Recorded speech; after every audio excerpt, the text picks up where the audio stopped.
on.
Hello, everyone.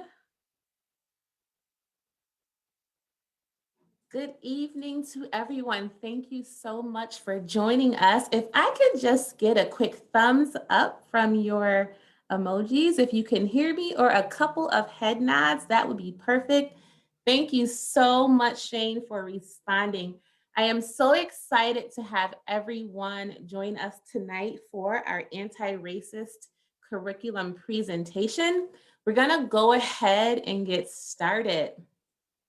So I want to provide you just with some information, brief information on our Erase organization of Irondequoit, New York, and just talk to you a little bit about why we think the anti-racist curriculum is important. So it's important to us to support this initiative because we believe that an anti-racist education will equip every child and with their knowledge and skills and passion to create a more equitable and just world. Anti-racist work means acknowledging the racist beliefs and structures are pervasive in all aspects of our lives. Our children's education is an area that Erase is committed to advocating for and actively doing work to tear down racist and discriminatory beliefs and structures within our education system. Anti-racist work cannot be done on an individual level. So we need our administrators, our faculty, and our staff in our schools to become the needed change for children and the Irondequoit community. Erase was founded in the summer of 2020 on the heels of George Floyd and Ahmaud Arbery's murders. Erase has been actively supporting the city of Rochester's fight to end racism, but also recognize the anti-racist work that needed to happen in our own Irondequoit community. Our mission is to eradicate racism of all forms, promote activism, and improve equity through diversity. To date, we have become a non-for-profit organization. We have hosted the Juneteenth Vigil. We've hosted our voter awareness event. We've hosted Black Lives Matter March and Rally, when we've hosted multiple community panel discussions. We have also created partnerships with our West Irondequoit and East Irondequoit school districts, along with the Irondequoit Police Department, and we work closely with the Town of Irondequoit. Again, we are excited to have you all here to be a part of this community and learning more about the anti-racist curriculum. With me this evening, I have Christina Miga, who is the Assistant Superintendent for Instruction with the West Irondequoit School District. I will now turn it over to her. Prior to that, I do want to share that all questions that will come will be sent to Lauren Seaver in your chats. Christina, go ahead and take it away. Hi, thank you, Sean. Good evening, everyone. And I just want to first take a moment to thank Erase and Shane and his team, including Gabrielle, for having me join as a representative of West Irondequoit tonight. I'm going to be brief so that I can let Shane and Gabrielle speak to the work that they've compiled and put together for this project. And then at the end, would be happy to answer any questions as far as how this will look like as a rollout in West Irondequoit. The instructional tools and historical sources presented tonight will really help us to enhance our established standards-based curriculum by diversifying the perspectives and historical narrative for our students in their own learning. And so we've had some of our teachers engage in a training that was hosted by Shane and Gabrielle a few weeks ago, and we're hoping to then take that training, bring our staff back together and continue to get input from the community from events like this to help the rollout of this project in, as I said, into our existing curriculum. So we're really excited for this opportunity and hope that this is a great opportunity for you as a community to learn more about this work. And so I think with that, Sean, should I introduce or would you like to do that? Yep, you can go right ahead. Okay. Thanks. So it's my pleasure then to introduce Shane Wiegand, correct? Did I get that right? We were just talking about that before. So close. Wiegand, I jinxed you. I think it got into my heart. And Gabrielle Brannigan as the co-writers as a part of a team for this project. So I will turn it over to Shane and Gabrielle. Sean and Christy, thank you so much for having us. I'm Shane Wiegand, the co-lead of the Antiracist Curriculum Project. And a big part of why we're here tonight is because 8 years ago, one of my fourth grade students during Martin Luther King Week asked me if racism had happened in Rochester, or if civil rights had come to Rochester, or had Dr. Martin Luther King ever come? And I had no idea. And trying to be a good teacher, I answered honestly and said, I don't know. I never learned that growing up in Webster schools, but I'll look into it. And I learned Dr. King did come in 1958 and 1962. And he stayed at Dr. Charles Lunsford's house and had dinner with people like Connie Mitchell and a bunch of other folks who were civil rights leaders in Rochester and helped inspire that civil rights movement here in Rochester against housing discrimination and a whole host of other issues that we try to cover and talk about. And tonight, Gabrielle and I are going to take a look at about our curriculum, about what's going on with it, let you experience a little bit of what the kids experience, and have some time for questions and answers, talk about our design. And yeah, here are the key things we're going to hit. I think I just took that right away. You did, Shane. That's okay. So I am Gabrielle Brannigan. I'm one of the 8th grade team writers on the project. I'm also a social studies teacher in the West Irondequoit Central School District. So you can go to the next one, Shane. We already told him. We want to point out tonight that the work in this project and the sources and the stories that are integrated into these lessons are not unique or new stories to the history and legacy of Rochester. There is a legacy of anti-racist work and fighting against racism in Rochester. So these are 3 figures who are local to Rochester and were active in dismantling some racist policies. Front and center is Dr. Walter Cooper. He's on our advisory board, and he worked tirelessly in Rochester to break down some school segregation and neighborhood segregation. And on the right is Dr. Alice Young, a good friend of mine who just won the New York State Senate's Liberty Medal for her work in civil rights and in education. She actually helped found the urban suburban program that began in West Irondequoit with her friend, Dr. Cooper and Hannah Storrs. So it's some incredible leaders whose advice, guidance, and wisdom has truly influenced our work and our project. This summer, we had the chance to bring together an amazing group of teachers from across Monroe County that were already doing anti-racist work in their classrooms, having difficult conversations about race, inviting kids to think about these issues and to draw their own conclusions. Keisha James is a co-lead of this project with myself. She teaches at School 34 in the Rochester City School District. I'm in Rush Henrietta. And this is our team of teachers who spent hours and hours this summer working on developing units of study in grades 4, 8, and 12. And all of us also, we run 3-hour trainings for teachers. This year, we've worked with 11 different school districts in Monroe County and trained over 425 teachers and understanding this history and how to teach it to kids in a safe, supportive, and empowering way.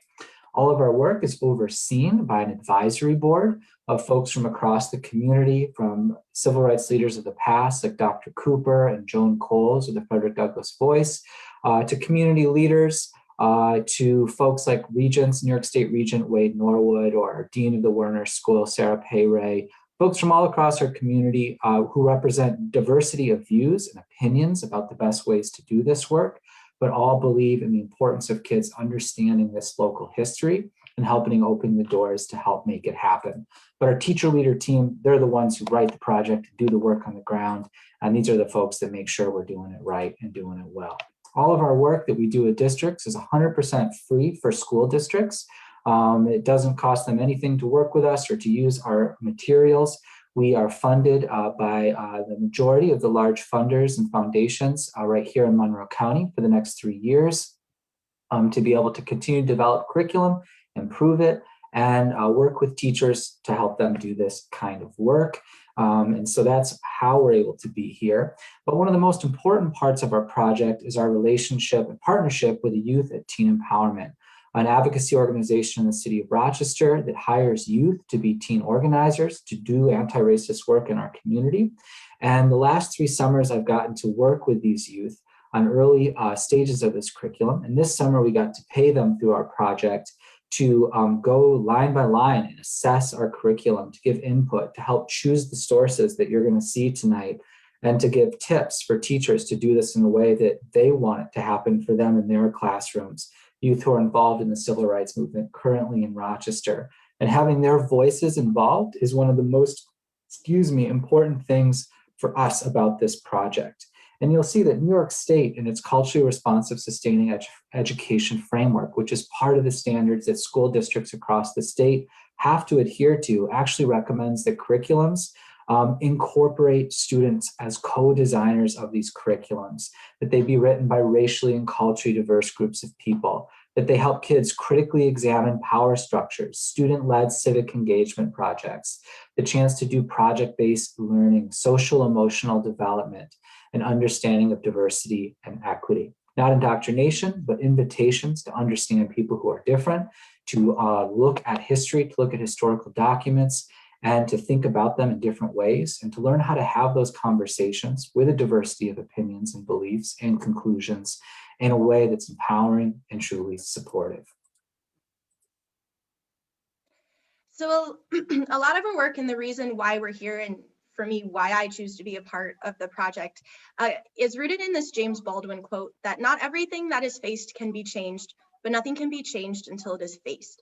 And the history and the policies that we're going to look at tonight, the stories that we're going to look at, cannot be changed, they cannot be dismantled unless we have uncomfortable conversations about them, unless we bring it to the forefront and we raise awareness and we educate people, our community and our students about this history, about the people who have fought back against these policies, and about the foundations and roots of these policies.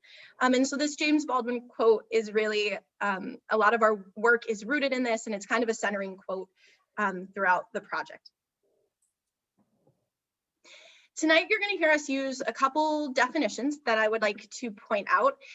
These definitions are modeled and adapted from Dr. Ibram X. Kendi's How to Be an Anti-Racist. These are just foundational definitions. So this is a starting point that we use with students, that we use it with teachers. This is not the end all be all of these definitions. They can be built upon depending on, student age and the class. So for an anti-racist is a person who believes and acts as if racial groups are equal and actively fights against racism. So this is focused on the impact and the action, not just intention of those actions.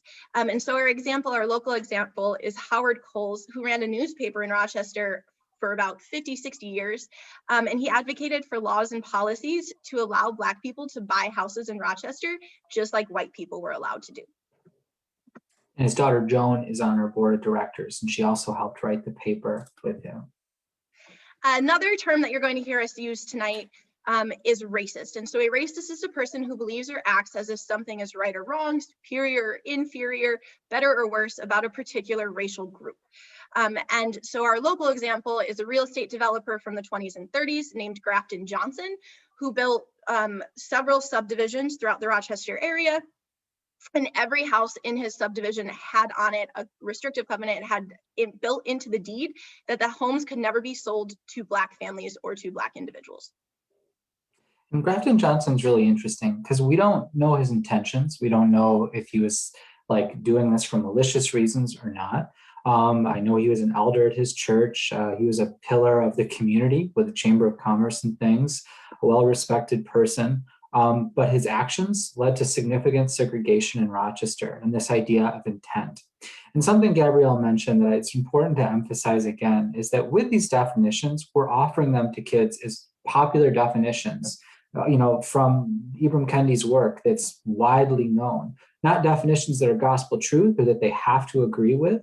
And in fact, on the first day of our unit, we talk about these definitions. We talk about what do you know about race and racism, about who you are and how that intersects with some of these definitions, and what might you add or change about these definitions so we have some of this shared language for having this conversation. Kids are introduced to group norms on the first day, and this is what the actual curriculum that teachers see looks like.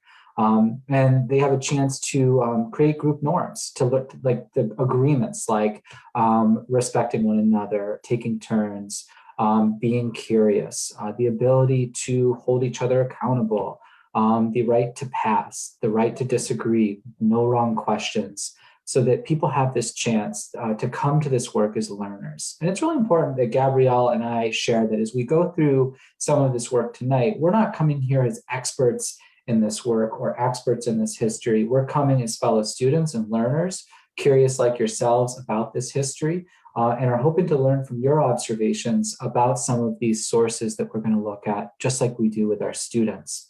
To give you a little bit more of an overview about what the curriculum looks like, it's this 5-day unit of study. And the real heart of the matter of the unit is something called a boxing protocol. And for 3 days, kids look at primary source documents. And we're going to actually look at the first 2 rounds of primary source documents today and lead you through the beginning activities that the students do when it comes to noticing and wondering and drawing some conclusions about these sources, and an inquiry question aimed at how has racism impacted our community and how did people respond? Notice how open-ended that is and invitational to really explore what's going on. And then just like the kids, we're going to get closer and closer to that question as we read through these different primary source documents and sets of documents and start thinking about this. And you'll see some of the actual things that are going on in classrooms that teachers have the ability to choose from and to incorporate or adapt for their unique needs in their classrooms. And then we won't have time for this today, but in classrooms, we encourage teachers to have a conversation at the end. What were the problems that people fought back against in the primary sources? How did they fight back? Do we agree with how they fought back? Are there better ways to create change? What are the problems we see and how can we make change? And then learning how to have that kind of conversation where you can disagree, where kids with like-minded ideas can come together and teachers can support them in that work. And so I'll turn it over to Gabrielle to talk a little bit about what we're going to do today with this boxing protocol. So today we're going to, as Shane said, work through 2 of the 3 rounds that students would work through in these lessons. And we're going to look at some of the primary sources that students would see. The entire goal, or one of the many goals, is to help students make their thinking visible. This is rooted in New York State framework, curricular framework, and it's a main goal, at least in the social studies classroom and in the majority of the classrooms across New York State. And so the work and the documents that students see, no teacher is telling them what inferences to make. Nobody is telling them what to think about these documents. Kids are part of a space in which their inferences, their conclusions of the documents and of the sources and of the history is welcome, and it's a safe space to discuss any of their questions and inferences that they may make. So tonight, we're on Zoom. Oh, go ahead. We're on Zoom, so we can't do the sticky notes. And we could do some virtual chart paper, but that's a bit of a mess with a big crowd. So we're just going to use our chat as the way to make our thinking visible. All right. So the question that the project and the lessons go back to, kind of an essential question, is how has racism affected Monroe County and how have people responded to it over the years? All righty. Yep, there we go. So a learning target associated with that question would be students making inferences and asking questions about the causes and effects of segregation after analyzing a mystery source that we're about to show you. This is what students in 8th grade, and very similar to what is used in 4th grade, are doing on that second day. This activity is rooted in a social studies practice of gathering, using, and interpreting evidence based on various documents and different perspectives. And so when we go back to the boxing protocol, this would be round 1, so it would be the outside of the boxing protocol, analyzing a mystery source. Then students would move through rounds 2 and 3, all the way into final analysis and conclusions, answering that question that we just addressed: how has racism affected Monroe County and how have people responded to it? So as we show you the next few slides, in the chat, we would like you to please type in, what do you wonder about this document? What do you notice? And what can you infer? And in the chat, I think you should be able to click on send to the hosts.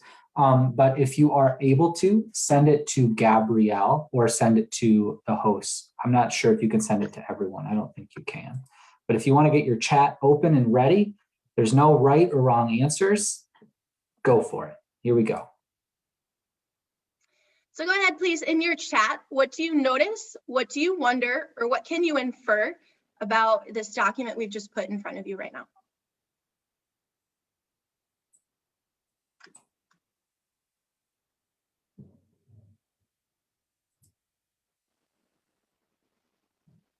It's a map. Yes, yep, so we're looking at a map here. We're wondering, what do the blue dots mean? It's a map just outside of the city into the suburbs. There's a heavy concentration of blue in East Rochester. Somebody is wondering, what do all the colors mean? Multiple somebodies. What are all the colors? We've got a location, so southeastern part of Monroe County. It's only a part of Monroe County. We're wondering, again, all the different colors, so blue versus red.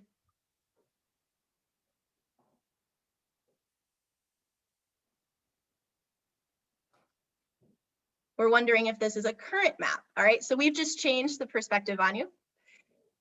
We're wondering, why this particular part of Rochester? When is this from? Lots of dating questions. Date source. There we go. I do Lots of dating questions. I guess you're in junior high. It is, so I'm used to fielding that. And just to clarify, Gabrielle's reading what's coming to her in the chat that everyone else can't see. For a second, I was like, what's happening, Gabrielle? Oh, only you only can see I can see it. Yes. Only I can see it. We're noticing that it's less dense in the rural area of Rochester. Wondering, when is this created again?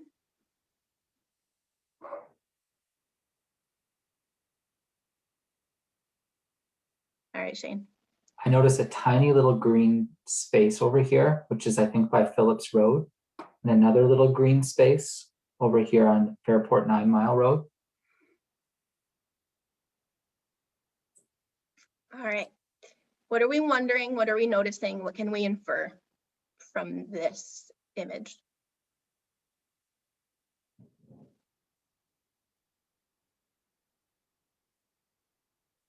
A lot more blue.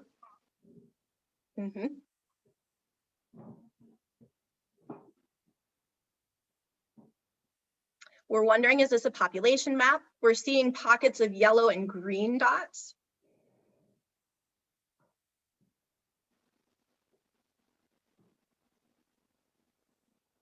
Anyone notice the street they live by? Kids always get super pumped when they see like a street by them that they know. They're like, wait, that's my town. That's Irondequoit. I know where that is. I get excited. It's not just kids. We've got, this includes Irondequoit. So we're noticing that we're looking at the part of the map with Irondequoit right now. We're wondering what's being shown to us. There's a lot more green. It looks like there's a lot more green towards the bottom. It seems very segregated between colors. There's more white further out of the city by the lake. So we're noticing where the city is. First off, we're also noticing that there's a lake in the northern part of this map. Are you ready for the next part, Gabrielle? Yes, sir. Hold your breath, everyone. It's about to get crazy. All right. What do we notice? What do we wonder? And what can we infer about this section? the city with an exclamation point. See, we're not the only ones who get excited. So we're noticing that this is the city.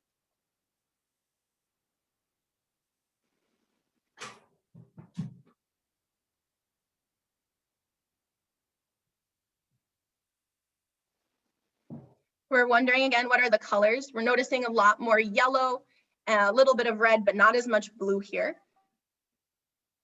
There's a lot of green in the city. There's green kind of dominating this part of the map. We're noticing that it's much more densely populated, the dots. The colors seem grouped together. There's a heavy concentration of colors of the dots. Thank you. Oh, we've got some names. We're pulling out names. Mount Hope and East Ave kind of are creating a border here, we're noticing. Mm. All right, Shane. Oh, we see the inner loop there. All right. Ooh. Yeah, that was hold on, go back. That was that observation. Yeah, the inner loop. Bravo. All right, thank you, Shane. So now in the chat, let's hypothesize, where and when is this map from? So here's the entire map. We just showed you separate quadrants of it. Here it is together. When and where do you think this is from?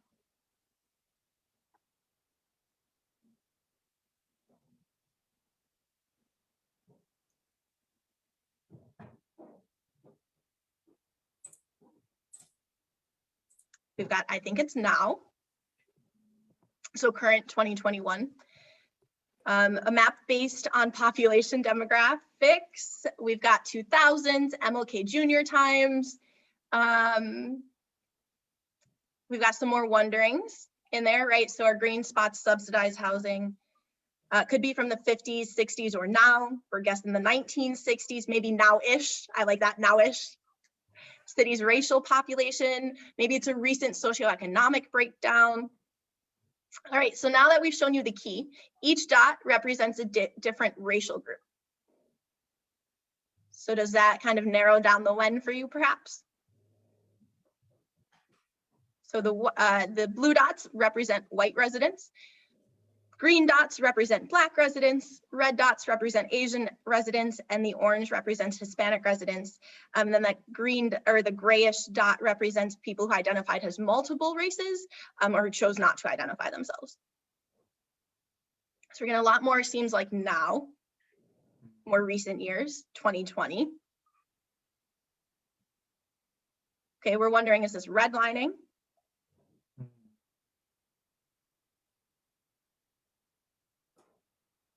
All right, Shane. All right, so more recent. This is from Monroe County in 2010. So it was based on the most recent census data at that time. So it's about, math is 10 or 11 years old. And it's showing racial demographics in Monroe County. And so what does this tell us about Monroe County in 2010? What conclusions can you draw? That can go in the chat too. All right, we're noticing it's very segregated. I've seen segregated now 3 times. It's very segregated.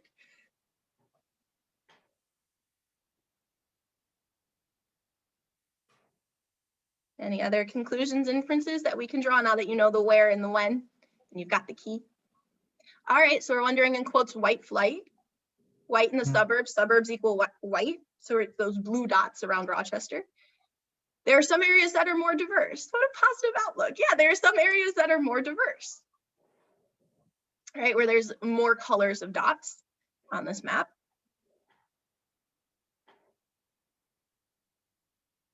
We see more Black residents in the city. There's more white residents in the suburbs, so the surrounding areas around the city. We see the inner loop has a dividing line, right? It's on the map that there's nothing there, there's no dots. It says in 2010, it's still very segregated based on race. There are some areas in the suburbs where non-white populations are more consolidated, and we're wondering why is that?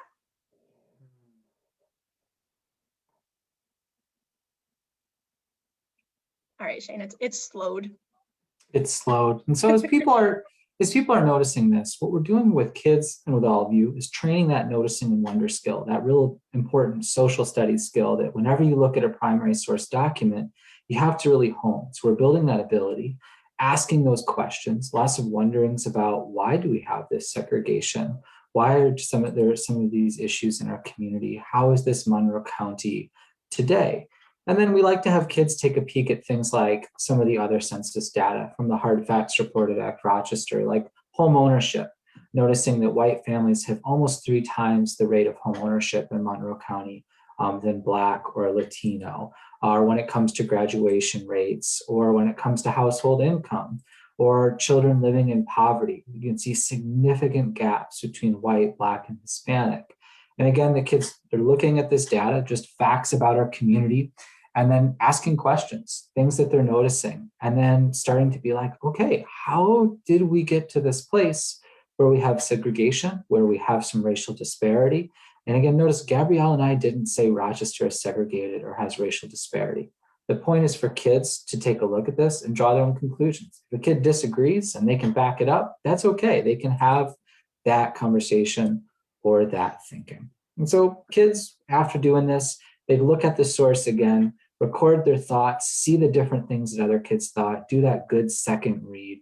And then on the next day, dig in, and we'll do this one again together, to a common source to start to get at to that central question: how has racism impacted our community? They're starting to see that.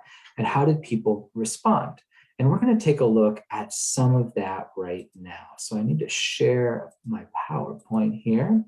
And we're going to walk you through, I'll walk us through this one. So I know you all had it on Gabrielle. Go ahead into your chat and switch it over to Shane. And I'm going to do this one. And we're going to go through our common source. So another one that all the kids would read. And it's really sort of a foundational piece that helps kids think about some of the why by looking at this primary source. So our target for this round, and again, you're doing exactly what kids in 4th and 8th grade in a scaffolded way are doing with this curriculum. So I can analyze a map in our primary sources to learn how redlining has affected where I live.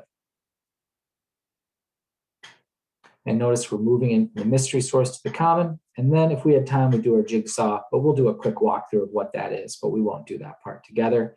And again, our goal is, how has racism impacted our community? What do we think about that? And how did people respond? Remembering this lens of some of these definitions we looked at on the first day. That's New York State social studies practice and the social studies framework of compare and contrast, looking at different neighborhoods. And so I want to encourage you to take a look at 4 neighborhoods that we've picked out here that we're going to look at today with our source. Irondequoit, West Irondequoit, the 7th Ward, that Hudson Clinton area, the Beechwood neighborhood of the city, that's where I live, and then Meadowbrook, Brighton. Kodak built this neighborhood over by Brighton High School. It might not be perfect on my map here. Notice the differences between these suburban and urban communities by race. Think about what else we know about these different neighborhoods as they come into your mind. If we had more time, we'd spend some time having you share those things in the chat, thinking about it. But what we're going to do for our common source is analyze each part of this source together. We've got a few different parts of this much bigger source around the National Housing Act of 1934, or the redlining map. And then we're going to use some superhero skills that Gabrielle will walk us through for our second read to really understand what's going on from 4 different perspectives. So the first thing I want to do is show you the first part here, and it's this thing right in front of you. So if you could open up the chat, you don't have to type in 5, but anything that you notice, go ahead and send it to me or to Gabrielle. What do you notice? What things do you see? What questions do you have? There's no right or wrong answer. It's just that first look, that social studies skill of observation. So I'm going to be quiet. I got one person asking, what do the colors stand for? Noticing there's 4 color categories. Oh, I like that. The red, someone is saying, is located only in the city. A cluster of red. The red's very close to the downtown area. What else is coming up? What about where you live? Are the colors based on mortgage lending practices? Great observations. Great notices. What else are we seeing?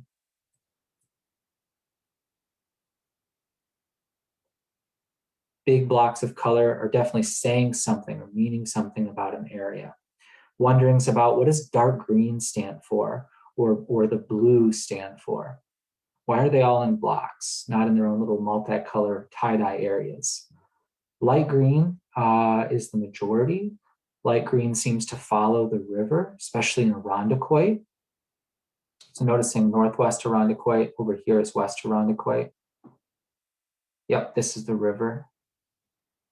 One thing that sometimes people don't notice, I love noticing, take a look at Greece or Irondequoit up here. Notice how there's not really many streets. It was very little, population.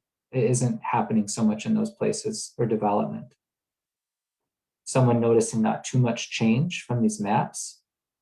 Great question about why are some areas white? That just means underpopulated, the white. I'm going to give that away just because of time. Very underpopulated. So remember, pay attention to the dates. What do people notice about the dates? Someone saying they see this as a map from 1935 of Rochester, coming from the National Housing Act of 1934. So let's take a look at the key. What sticks out with you here?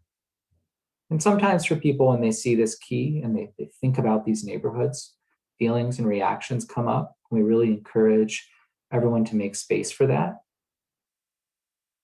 Notice those feelings as they're coming up, some woes, some wows, some hazardous double question marks. All caps, wow. Someone wondering why the word hazardous. Someone saying yuck.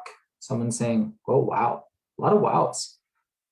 The hazardous really taking someone aback. Maybe this is about an opinion survey.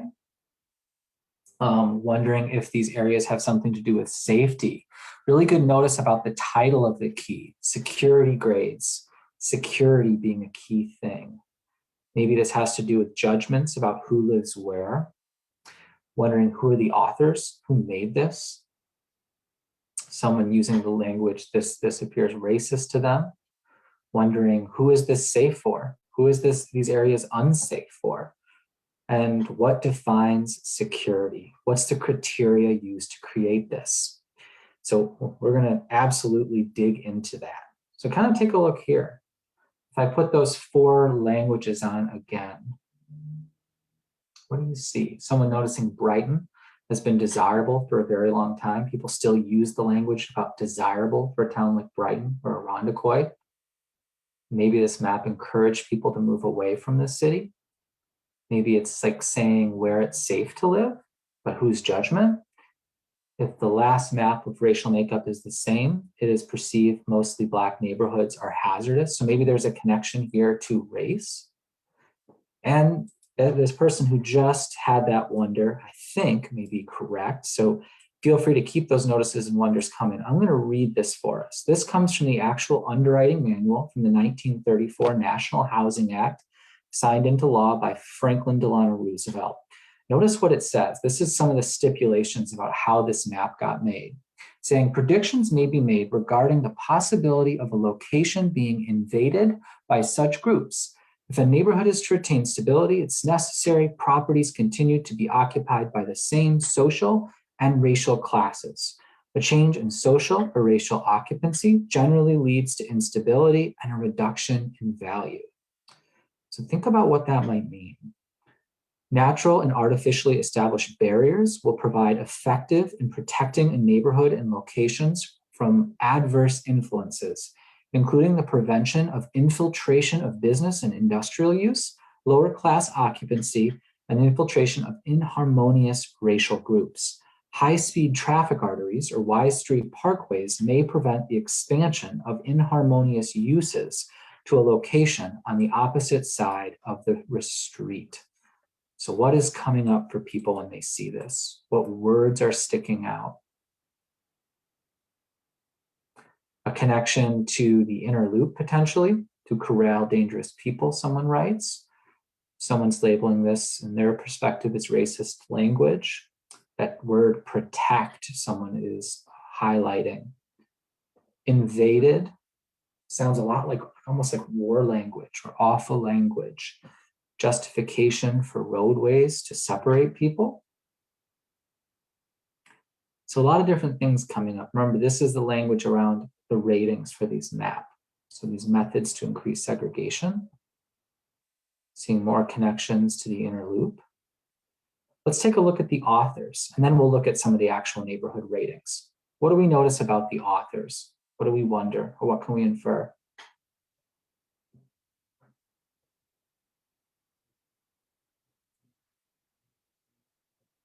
Older white men, old guys. Someone notices FDR from New York State. Old white guys, no women. Someone says they have an inference. This might explain why people thought it was okay to demolish immigrant neighborhoods. Coexisting, not encouraged. They all look the same. No people of color in this group who's making this law. My fourth graders always get really worked up about the one guy with the little bars on his sleeve. Like, who is that guy? Like, is he in the army? What's going on there? And I'm not sure. I got to figure out who that guy is. Take a look at two neighborhoods. Here's Irondequoit, and here's the 7th Ward. This is the actual assessment that the government, which tasks the FHA to oversee the Homeowners Loan Corporation, trained real estate agents in Rochester to go street by street, house by house, and rate neighborhoods. So look at this rating of Northwest Irondequoit. This is that Rogers Estates area. This is that whole area kind of over by the zoo in Northwest Irondequoit. Take a look at some of the actual checklist things that these folks needed to use. And go ahead and share some of the things that stick out to you using that social studies practice of compare and contrast. What do you notice? Or wonder? Noticing the percent of people of color in a neighborhood. 0 in Irondequoit, someone says. Foreign families, Italian and Hebrew seen as less than, along with Black. Hazardous connected to Black, Italian, and Hebrew. Security map. No foreign families in Irondequoit. A class is a part of this. Financial disparity.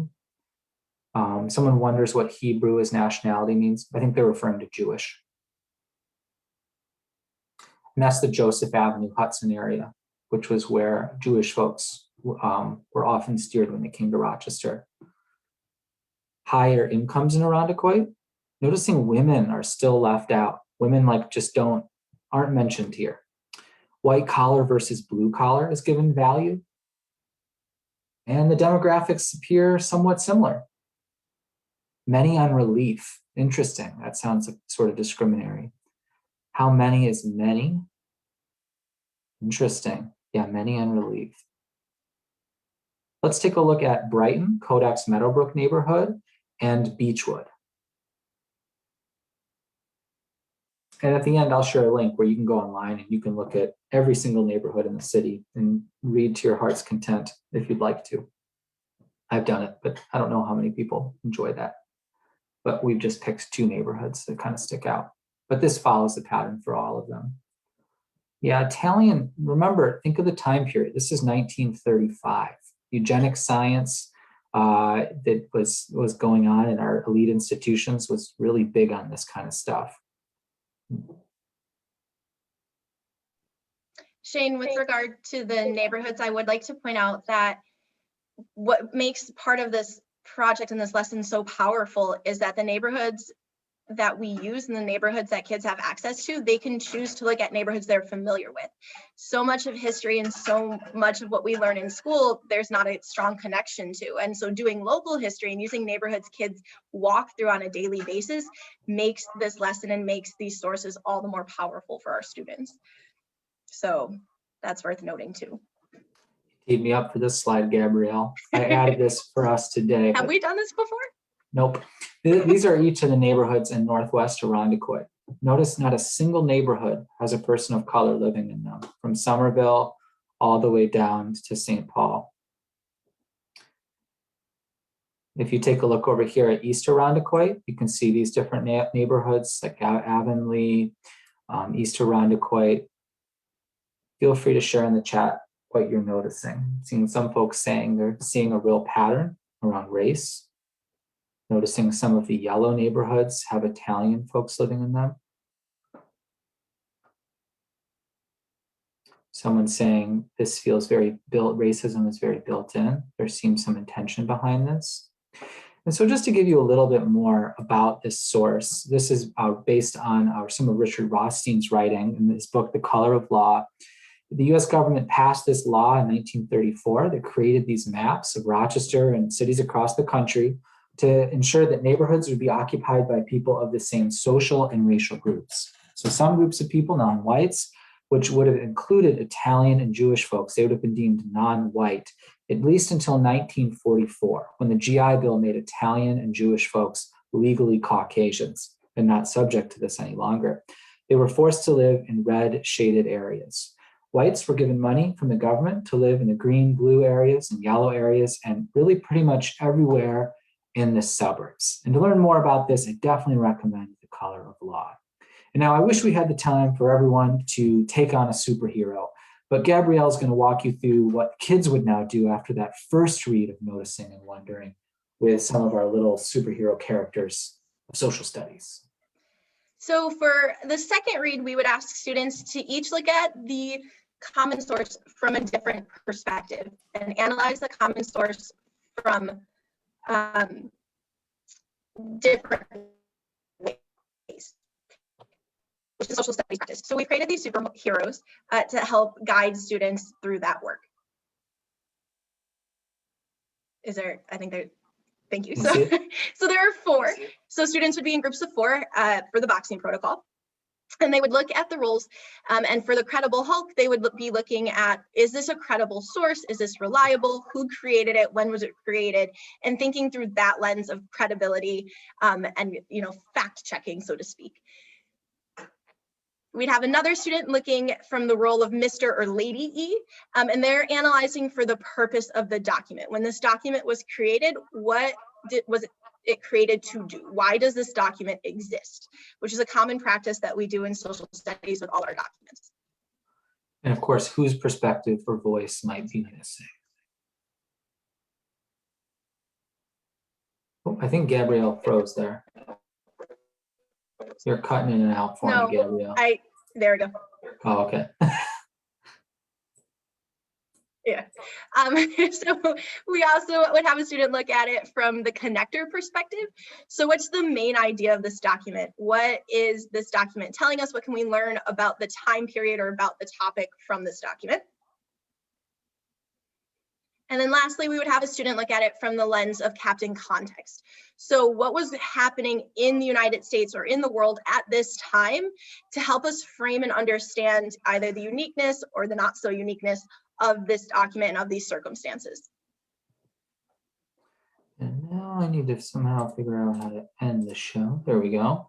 And so kids have this chance to go through that, and then they're going to use those superheroes on our final round. So let me go back to my main slideshow here, give you a couple more facts about redlining from The Color of Law. The FHA and VA through this law insured half of all new mortgages nationwide from the 30s till the late 60s, giving out over $119 billion in mortgage insurance.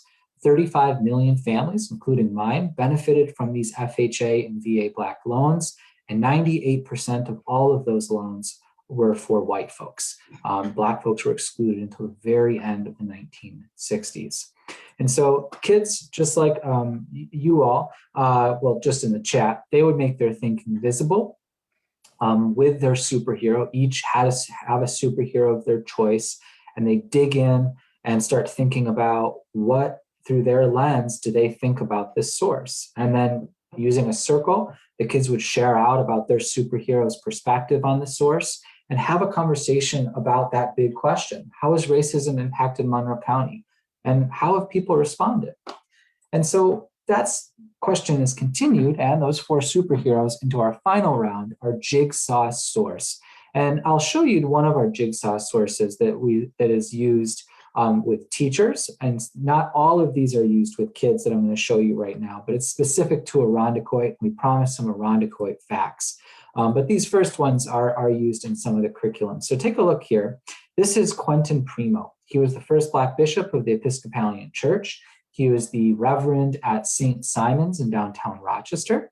And he wrote a book about his life. And in it, he documents what it was like when he moved to East Irondequoit in the late 1950s. He writes, Rochester's growing suburbs were even less accessible to would-be purchasers or renters of cover.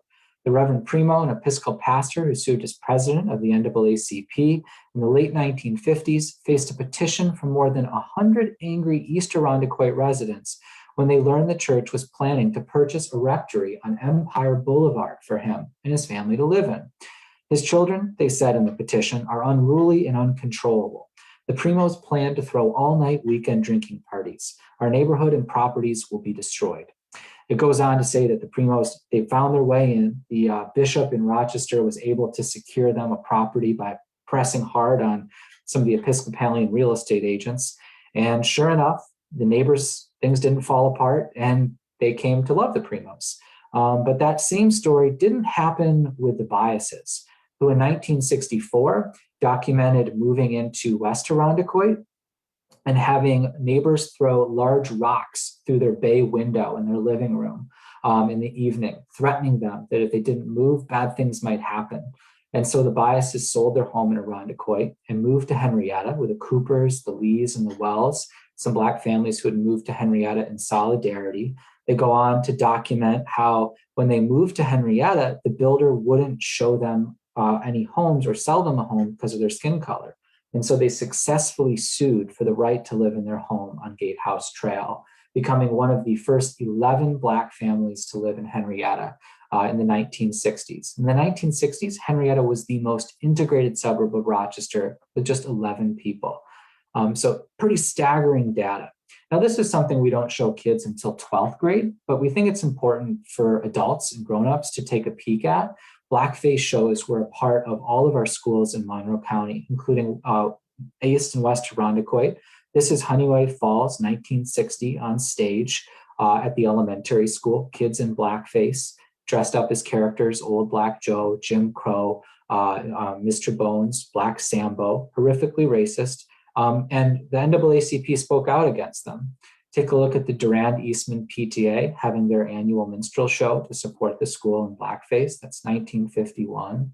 Or you can look at West Irondequoit High School, 1948, the Darktown Strutters Ball in blackface, right on Irondequoit, West Irondequoit's big stage. And the principal and faculty participated. But of course, and this is where Quentin Primo comes back in, who's moving to Irondequoit, he fought back against these shows happening in his town, writing a letter to the editor demanding these shows end because of their racist nature. And so students had that chance to think through, notice and wonder, pay attention to how people responded to these different things, decide, is it credible? What's the context using those superheroes? What's the main idea? And what's the purpose of the source? Whose perspective is missing? And most importantly, what does this tell you about how racism has affected Monroe County and how people have responded? And just to show you really quickly, a couple other sources, and these are from our 4th grade curriculum.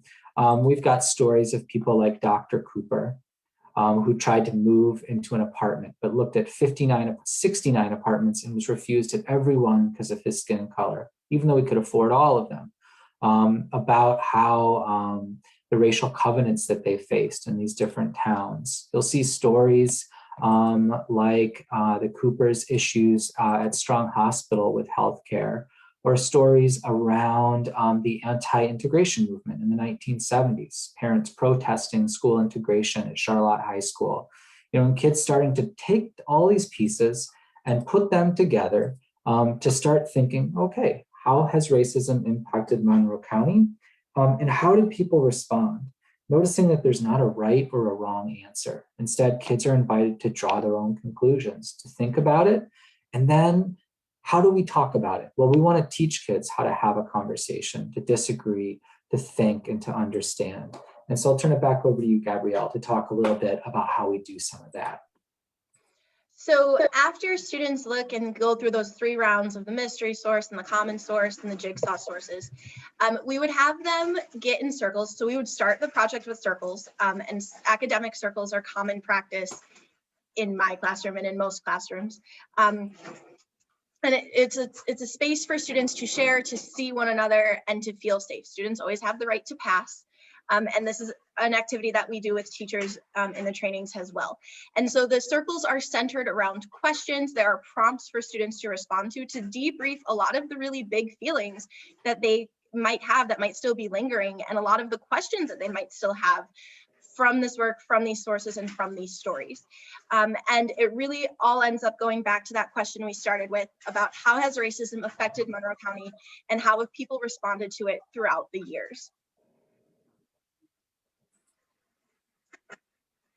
This work and the idea of academic circles and restorative circles and practices stems from the social justice framework, which is from Learning for Justice, formerly Teaching for Tolerance, if you're familiar with that. And it's rooted in social justice standards. So in the same way that New York State has a framework for content and they have a framework for social emotional learning, there's a social justice framework and curriculum as well. A lot of this is to help teachers think about how to have these conversations. We want teachers to feel like they have language around how to do this, how to do it respectfully, not to silence students' voices, but to do it in a way where kids are challenged and engaged in these conversations. Finally, in the last day of our unit, kids have a circle about how do people fight back against racism? What did they think about it? Evaluate it. Was it effective or not? And then what are the problems we see today? Those could be problems with racism. They could be problems with anything. Whatever perspective or political belief that kids have, they could acknowledge those problems and build on or not use the strategies that they had a chance to see, including the stories of one of my favorite people in the world, Dr. Walter Cooper, who's on our board and a good friend, and Leslie C. Youngblood, who teamed up with Dr. Cooper to write this amazing children's book that I'll share with you at the end about Dr. Cooper's incredible life, fighting against school and housing segregation here in Monroe County, eventually becoming a New York State regent. And Leslie Youngblood, it's really cool to mention, she actually went to West Irondequoit School District quite a while back and has talked really, really cool about her time there. Over here, though, you'll see a story of fourth graders from my class who decided they saw a problem with hiring in Rush Henrietta. They realized they didn't have any Black teachers in the school and they wanted to change that. And so the girls, after learning about Dr. Cooper and about redlining, they were like, I think this is a racist policy and we want to make a difference. And so they researched it. We got parent permission. It was a student-led piece of civic action.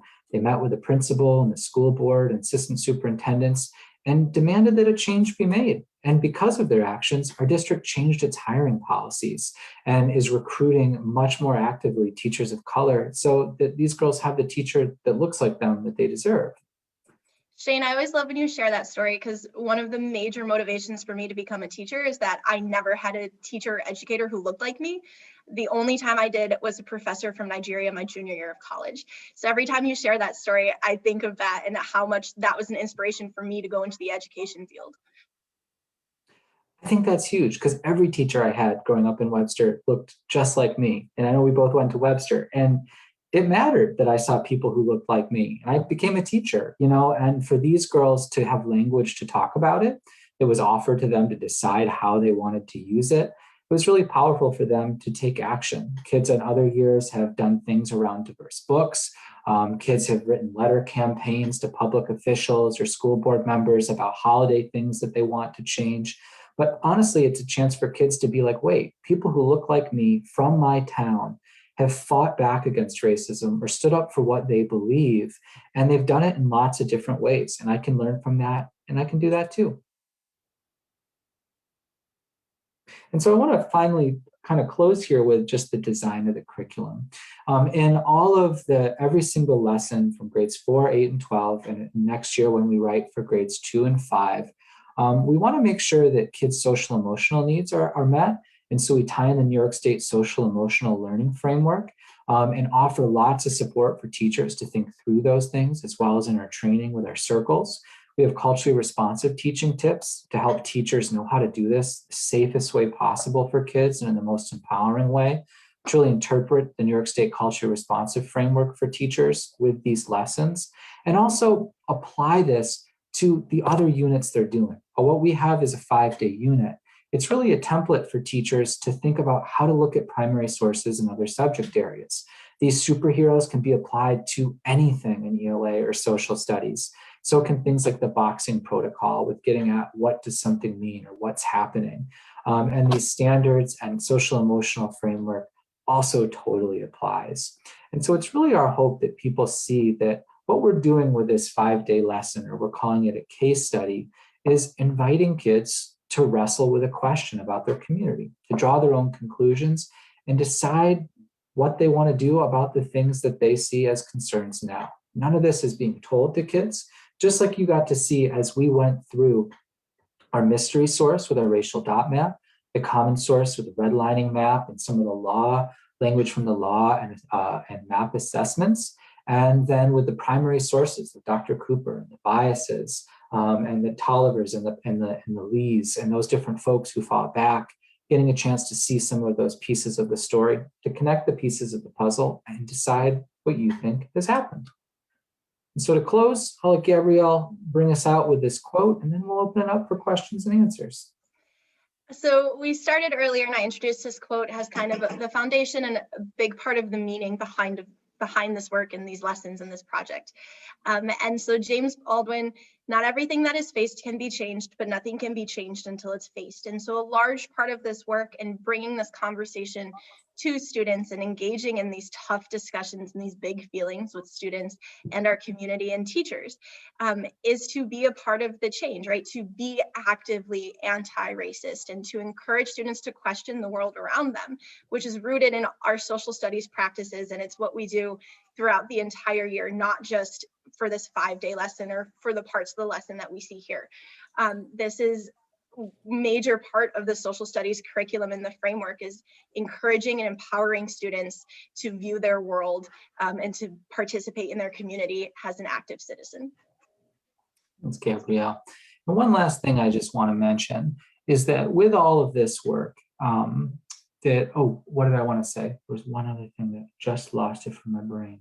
Oh, I'm going to share this link in the chat with you in just a second. It has an FAQ about our project, an update about some of the work that we've done and where we're going. There's the Connie Mitchell children's book and Dr. Cooper children's book that you're welcome to take a look at. And then some work that myself and my students have done in partnership with Yale Law School about racial covenants in our community. There's a TED Talk that talks about this history in a little more detail that you can watch. There's a link to all the redlining maps, and then Richard Rothstein's Color of Law. He does this really neat 15-minute animation that gives you a little bit more some of this history. And of course, you'll have a chance to look at our beautiful, wonderful team and see what's going on with all of us. So I'm going to share that with you all in the chat. I think everyone is going to be able to see that link. And there's one last thing that I wanted to mention. We're building a website with RIT and U of R and TGW Studios that hopefully will be finished by later this summer. And all of our curriculum, once it's fully vetted and teachers have had a chance who are piloting it to give feedback, we'll have a chance to give feedback. And we'll put our full updated curriculums online so you can read through absolutely everything, all our primary sources. There's going to be big, beautiful interactive maps and oral histories and interviews and video stories so that teachers, but also anyone in the community has access to this history, to this story, as well as to the different parts of this curriculum. And really excited about that piece. And one final thing I wanted to add is that we are just one of the projects that is doing this work. Our focus has been more on elementary school, especially 4th grade, but the superintendents and Qs at the U of R have also developed some curriculum in 8th and 11th grade that focuses on some of this history with more of an emphasis, I think, in 8th grade on the uprising, and in 11th grade, they're doing some really great stuff around the racial covenants and redlining as well. And it's been really our hope that our two projects complement each other and help kids deepen their understanding of this knowledge. So I wanted to share that, and I think that's all I got. So if Chrissy, you want to join us back up again, and yeah, you can share this with anybody, the link I just shared. And if there are questions, feel free to send them to Lauren Seaver, who will read those questions out. Or if you want to directly send them to Chrissy, Gabrielle, or myself, we'll be happy to answer any questions that folks have. And thanks so much for having us. That's the Werner School. Yes, Hughes is the Werner School. Wonderful. Oh, sorry. There are some questions. Did anyone want to say something before I start asking those? I was It's just okay. going to say that, oh, sorry, Gabrielle, go ahead. Nope, I'm doing it in the chat. No, I was just going to say too that, I obviously represent West Irondequoit, but if there are any East Irondequoit residents that have specific questions, I know Cheryl Dobberton from East Irondequoit, 712 director is also here, and Cheryl, if you can just message me any insights if people have questions specifically about this in East Irondequoit. All right. So I'm just going to start sharing some of the questions that have come up. First of all, someone asked if these slides will be made available after the presentation. And Shane, will the slides be available after for folks? Yeah, they should be in that link I just shared. If not, I'll add them in just a minute. Maybe I didn't add those, but I'll add them in just a second. They have. I didn't open it. Perfect. Another question we had is which 11 districts have adopted this work into their curriculum so far? And is it available outside of Monroe County, for example, Victor and Ontario County? Yeah, we're speaking at Victor next week. And we'll work with really anybody. Our focus has been Monroe County, but we've been working with teachers in a number of different districts. I don't want to speak for any district in terms of how much they're adopting or what that means. I don't want to put my foot in my mouth for anything, but I can say that we've worked with teachers and district leaders in quite a few districts, including Rush Henrietta, Penfield, Fairport. We've been in Spencerport, Webster, East and West Irondequoit. We've worked with teachers in Greece, with teachers at McQuaid, with RCSD, Allendale, Columbia, and at the Harley School. And there's one or two districts that are escaping my brain right now. And again, we're working with teachers there and district leaders. I can't speak to whether or not they've fully adopted or what that means. Those are specific questions for your district that I think are really important. For us, we just want to make sure this material is out there. We're working with districts like West Irondequoit to adapt it for how it is going to best add value to the good work that they're already doing. So I hope that really helps with that question. All right, there are quite a few questions. So let's see and here. Definitely hear me say West and East Irondequoit. Yes. So far we've heard there's some work in 4th, 8th, and maybe 12th grade. Why not every grade, someone asked, or are you planning to expand to other grades? Oh, the reason why grades 4, 8, and 12 is where we started is those are areas that cover local history, as well as the New Deal and civil rights movement. And 2nd grade is our next focus because it has a big focus on community and identity, which also fits with the local area. And grade 5, our hope is to really focus on the Latino community, specifically around redlining in the 7th Ward, and some of that movement to give that a little bit more of a focus, following some of that similar model, because the 5th grade New York State social studies standards focus on how specific groups have fought back against injustice. And so that's sort of our thinking with those different areas.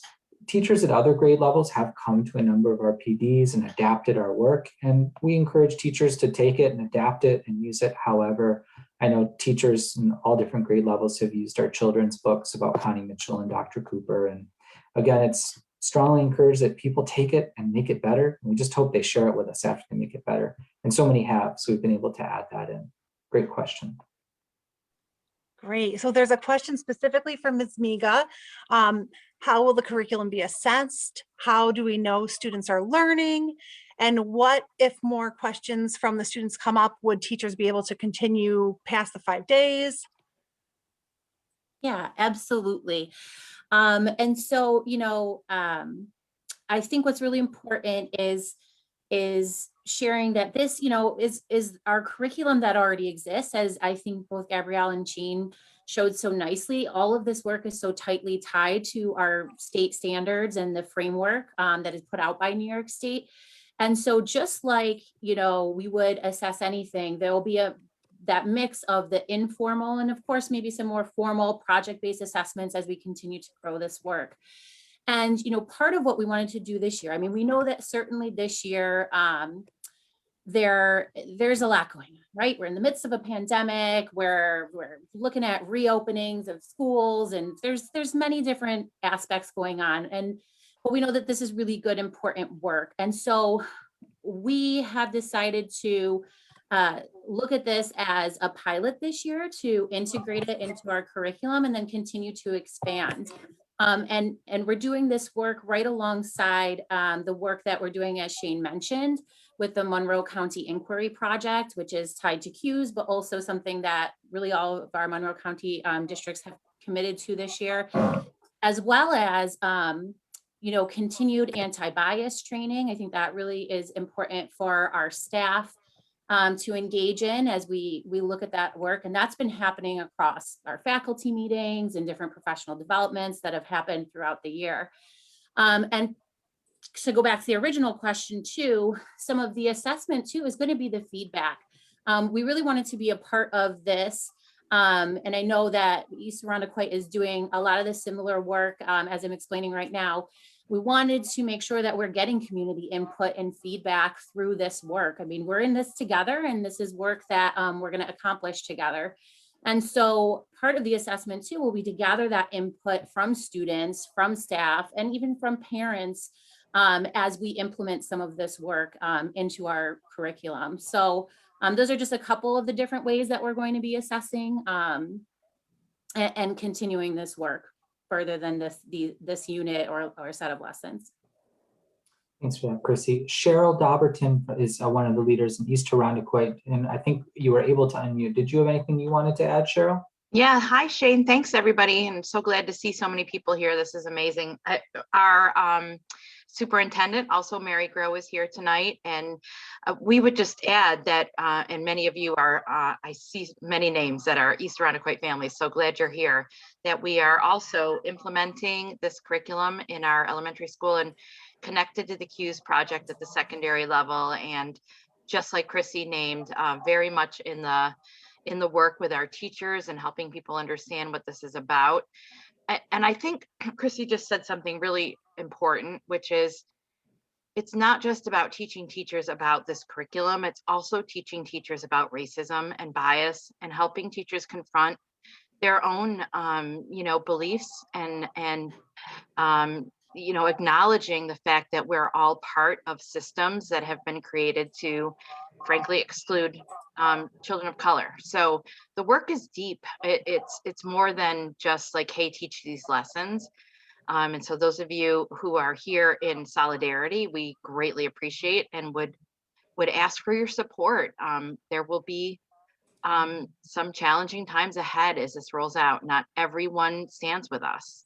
And the more that we can all, present a united belief around how important it is that all children learn this history, the more, strength we'll have to reach for change. Thanks, Shane, for giving me a little space there.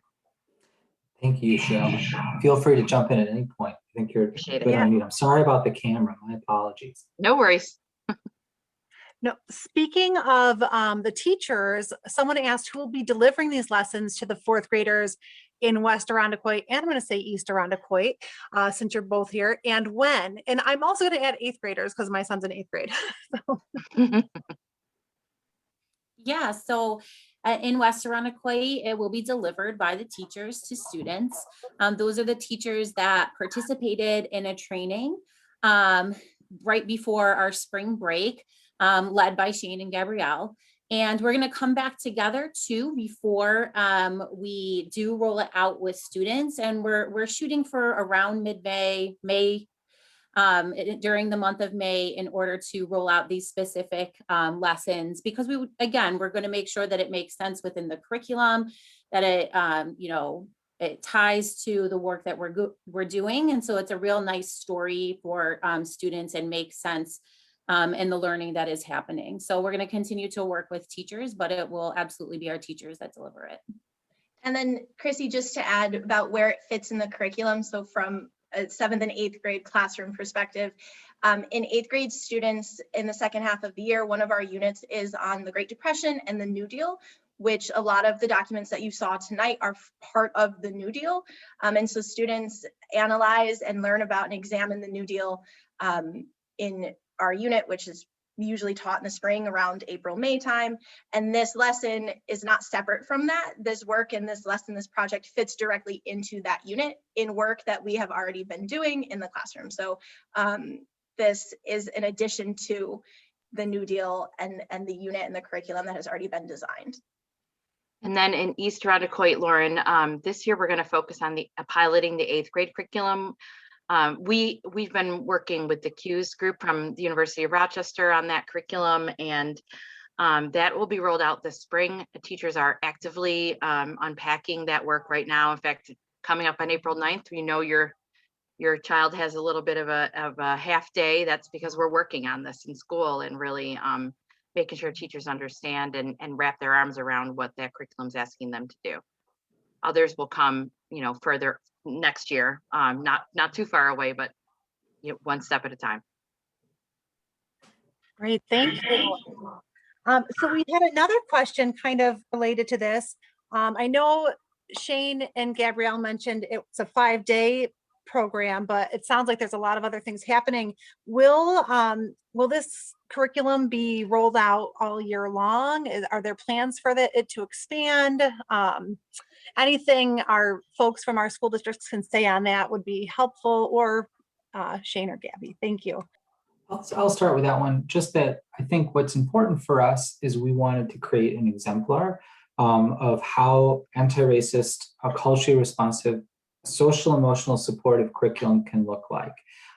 Each of these lessons could go for 1 day, or some of them you could totally spend 3 days on, depending on the students, depending on the teacher in the classroom. But with these lessons, it can easily be applied. We wanted to create something that teachers could take and apply it to how they cover Native American history, looking at primary source documents, asking whose voice is missing, or when it comes to the enslavement of African Americans in our country, looking at those primary sources, always pairing something racist with something anti-racist like we do in our curriculum. If you're going to talk about these racist laws around slavery and codes, let's hear from the people of color who were directly impacted, who escaped, who fought back, who participated in the Civil War, read their oral histories and make sure those kinds of things are a part of it. And that we're looking at them through the lens of those different superhero roles, or asking those kinds of questions, or having the conversations, not in a, like what sometimes you might normally have your social studies discussion on a standard topic. We want to make sure sometimes incorporating restorative circles or other practices that are modeled in the curriculum or lessons are really helpful for teachers to apply. And in our training with teachers, we try to really emphasize that while what we're building are these 5-day units of study, we're also trying to create a shift in mindset about how we do this. And even more importantly, make teachers feel a little bit more comfortable talking about this. I don't think I ever had a conversation in all 12 years of education about race or racism in my classroom, or when those questions were asked, it wasn't kind of quickly dismissed, but to really talk about it and have different ideas and share, and to show teachers that they can do that, and teachers to have that chance to show kids they can do that and do it in a supported way with restorative practices. That's something that goes all year. But we're not creating an anti-racist curriculum for every social studies area or subject. That's not our goal with what we're doing with our work at the Antiracist Curriculum Project. I want to echo what Sean is just saying, Shane, sorry, about changing teachers' hearts. Sorry, Chrissy. Because the more that teachers grow confident that they can deliver these lessons, the more they're likely to, on their own, reach for these kinds of experiences and resources. Many of you, I recognize so many names here tonight, were participated in our stamped book club, which was shared across the 2 towns last summer. And now that book is part of our 7th grade curriculum in English. And so we see kind of a leaking out from this to lots of other things that will happen that'll be great for kids. Chrissy? Yeah, and I think along with all of those great points and ideas, I think it's important to continue to talk about some of the things that we're doing in district. that just help to create that more diverse perspective and accurate historical narrative. And some of the work that we're doing even internally around, I know it's been presented in different venues, our Strong Voices project, where we are purposely selecting read alouds that represent diverse voices, diverse perspectives, and then creating guidance documents in which it helps teachers to engage in conversations with students starting in kindergarten. And it doesn't always focus on race. It talks about, just lots of different facets of diversity. And so we're really trying to also create that all-inclusive environment where every child sees themselves, where every child feels a part of their learning. And so I think that all of this sort of has to go on at the same time. And certainly, the PathStones project has been a great resource for us to continue to do that and be even more purposeful. But we're really looking at across the K through 12 spectrum, how do we, again, as everybody has so eloquently mentioned, how do we help teachers to have different conversations, be pushed out of their comfort zone, but also feel that they are supported in doing that in their own classroom. So we're really trying to look at the different venues K through 12 in order to support our teachers in doing that. Thank you. Another question that kind of goes along with this is thinking of K through 12 through both districts.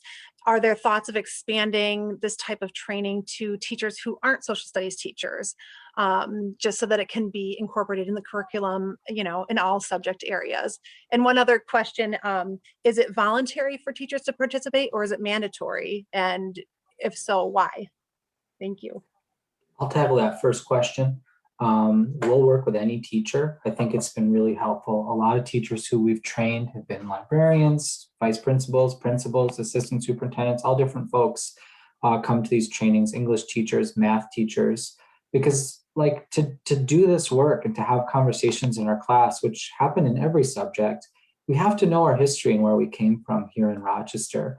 And so we think it's really important for people to have some of this basic history and some of the skills to talk about these things when they come up. So if any district wants to have us, we'll come and for free train absolutely anybody in how to take a look at this stuff and understand this history. Yeah. And then the second question, I'll turn it back over to Cheryl or Chrissy. It's important, excuse me, to know that curriculum is the function of the local school board. School boards adopt curriculum. And once a curriculum is adopted in a school district, it's not a teacher's decision, it's the school district's decision. And so we will be sharing this work with our school board, and they will ultimately make the decision.